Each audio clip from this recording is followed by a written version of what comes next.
on attend tous que la DGESCO présente un texte et le diffuse, mais pour l'instant, il n'y a pas d'informations sur le sujet.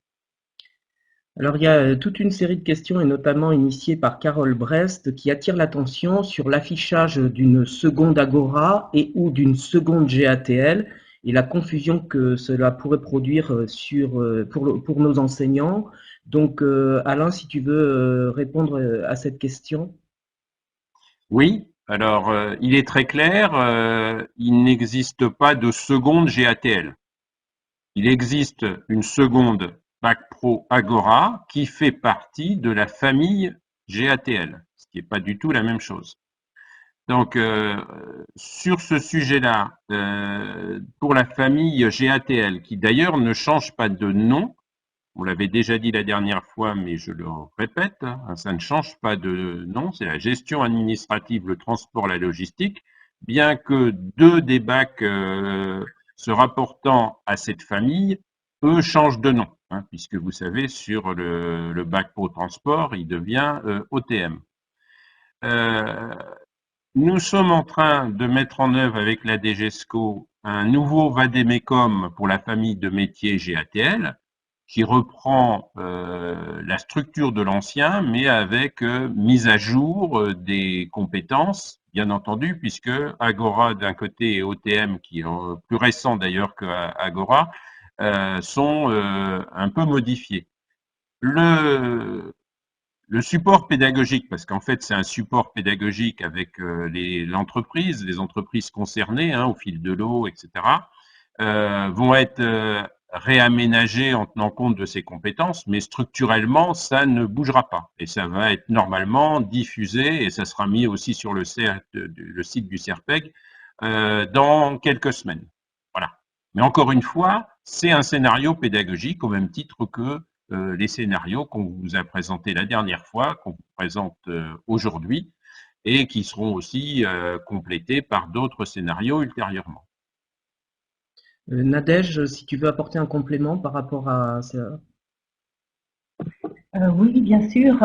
Souvent, les professeurs se posent des questions sur cette famille GATL et je pense que concrètement, ce que l'on peut dire, c'est que nos référentiels contiennent des compétences qui sont situées dans le métier visé, que ce sont ces compétences situées dans le métier que l'on doit travailler en seconde et qu'ensuite on peut faire une opération de transfert vers les compétences communes pour aider nos élèves à voir ce qu'ils pourront transporter d'un métier à un autre ou pour aider nos élèves à voir que dans différents métiers, il y a des compétences méta qui sont communes.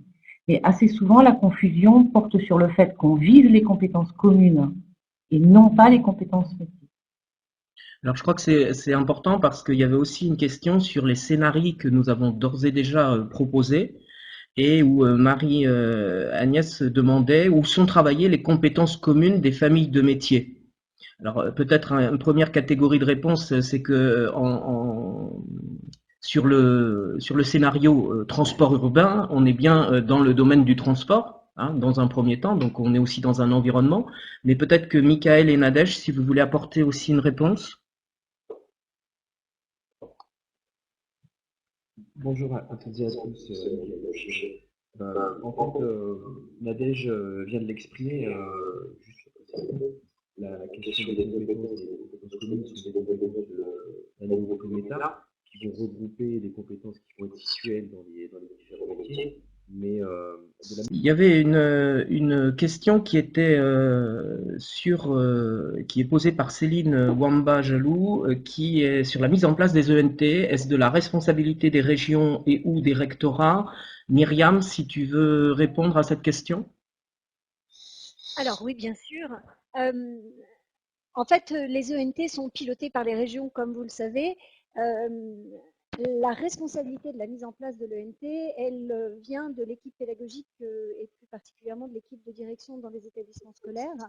Donc, à nous, inspecteurs, d'appuyer la mise en œuvre de ces ENT qui doivent vraiment devenir le portail d'entrée pour nos élèves de tous les outils numériques éducatifs, mais professionnalisants pour permettre aux élèves d'avoir tous les outils nécessaires à la formation du bac Agora. Donc voilà le point de vue, mais je sais qu'il y a des établissements qui font le choix de ne pas le mettre en œuvre, et pourtant, la grande leçon de cette crise sanitaire, c'est de montrer quand même la diversité et la multiplicité des usages des enseignants qui créent de la perte en ligne pour les élèves qui ont du mal à avoir ces systèmes d'information très éclatés. Donc on a vraiment besoin de rassembler les choses. Et l'ENT est fait pour ça, il est gratuit, il est full web et il est mis à jour régulièrement puisque sur le site de Eduscol, vous pouvez lire le schéma directeur des ENT qui propose des mises à jour pour 2019. Donc ils suivent vraiment les tendances et les évolutions numériques qui vont très très vite. Et cette solution full web, elle est vraiment nécessaire parce qu'on sera toujours obsolète dans les établissements avec les ordinateurs qu'on a parce que ce sont des ordinateurs bas de gamme. Donc, il faut passer vraiment sur ces solutions full web.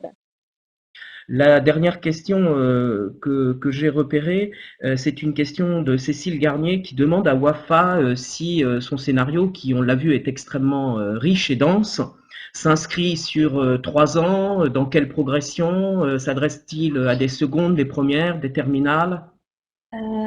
Alors, par rapport à la présentation de Myriam, qui faisait référence à une progression spiralaire, je pense que, par exemple, si je prends la situation numéro 5 qui est sur la question du recrutement, on peut imaginer que le recrutement soit abordé dès l'année de seconde avec les élèves, notamment sur la question, par exemple, sur les rituels de travail que Myriam soulignait dans sa présentation.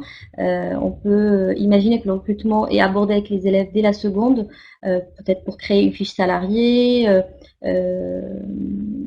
d'un